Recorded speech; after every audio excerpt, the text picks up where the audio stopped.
Let's start in Photoshop with the old-fashioned way to open files. From your File menu, choose Open. And I'm going to go to my desktop because I've copied my project files there.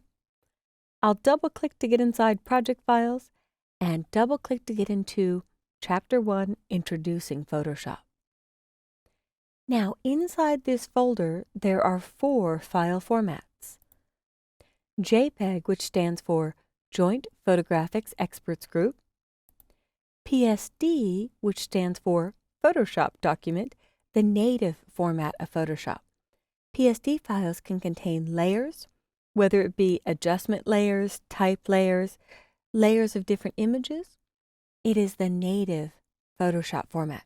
And I actually use that for placing into Adobe Illustrator or into InDesign or even into Dreamweaver, Adobe's web authoring application, because it will dynamically build, through smart objects, the web format that I tell it needs. JPEG is primarily a web format, but it's ideal for photographs. However, be warned, it is a lossy format. JPEG will permanently trash data in order to get a smaller file size. And what that means is you could fit a lot more images on your camera card or on your smartphone by using JPEG. So the first time you save, you may lose 300 pixels, just as a random number. If you open it and save as JPEG again, Photoshop may look at the image and say, you won't notice if I trash 500 pixels. So now we've lost 800. So it gets progressively worse. It's like a copy of a copy of a copy. So be careful. If I receive a JPEG in from someone else, I immediately save as a Photoshop file so that it's uncompressed and I don't lose more data. The third format in this folder is .ai, Adobe Illustrator. It's a vector or something that was created from scratch in Illustrator, in this case something that was traced in Illustrator. And the last format is PNG, a newer web format. It stands for Portable Network Graphic, and what it really means is it can do all the rich colors of JPEG and some of the extra features we only used to get in GIF, the graphics interchange format. Things like transparency, the ability to wipe out a background, or animation. I love one of these shows that says we're doing the GIF of the night, where they have different shots that are just played in sequence, so there's slight animation to it. But I'm going to open the PSD. So with a double click, I've opened the old-fashioned way. Now, my favorite way is to open through File, Browse, and Bridge, which launches the free program that comes with Photoshop called Adobe Bridge, and I use it for all things Creative Suite. However, there is a handy little mini bridge right at the bottom, and in mini bridge I can see all of the images in a given folder and just double-click to open it up.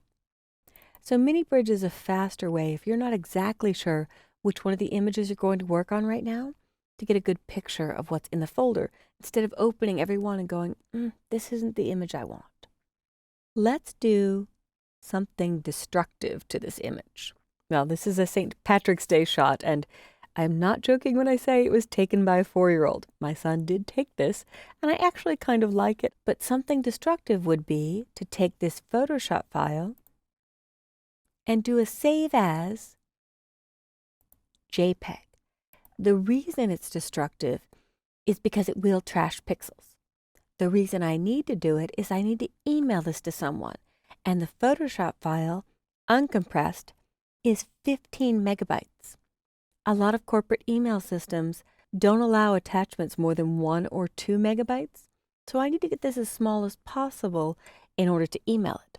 And somebody doesn't need me eating up their inbox storage with a 15 meg file, so you should be saving down.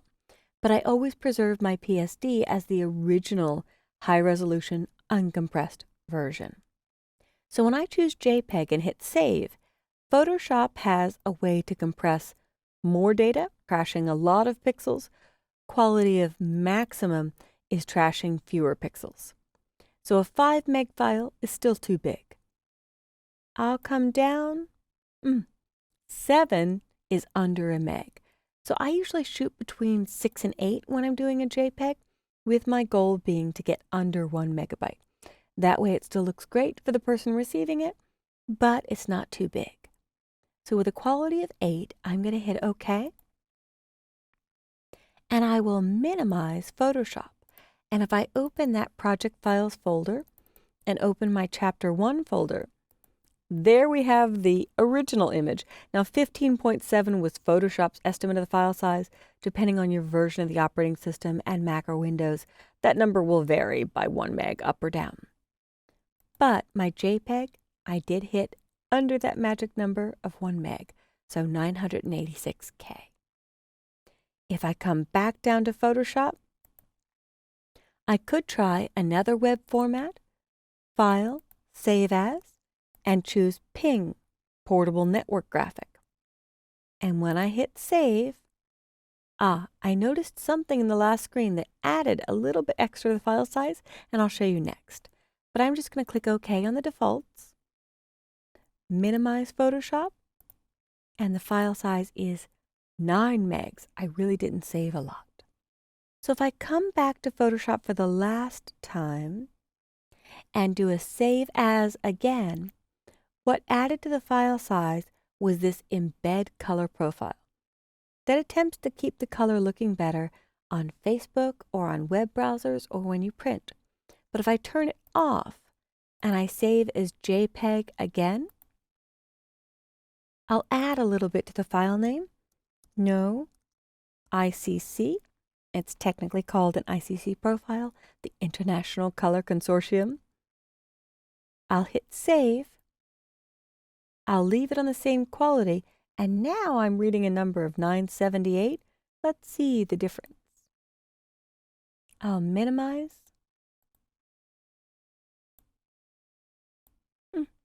986, 987. Virtually nothing. It didn't save a lot. But that color profile, depending on the format, can add a few K. So if you don't need hard control over the color or want to control the appearance as much, you can uncheck Include Profile. I, as a color professional, always include the color profile because I want to know that I have more control over how the color looks when it lands on the web or when it's printed.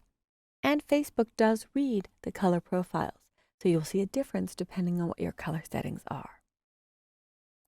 So this has been an overview of using File Open to open files, my favorite mini bridge to open files, and choosing several of the most popular file formats to get your file size down or prevent compression and keep an original uncompressed or PSD version of your photo.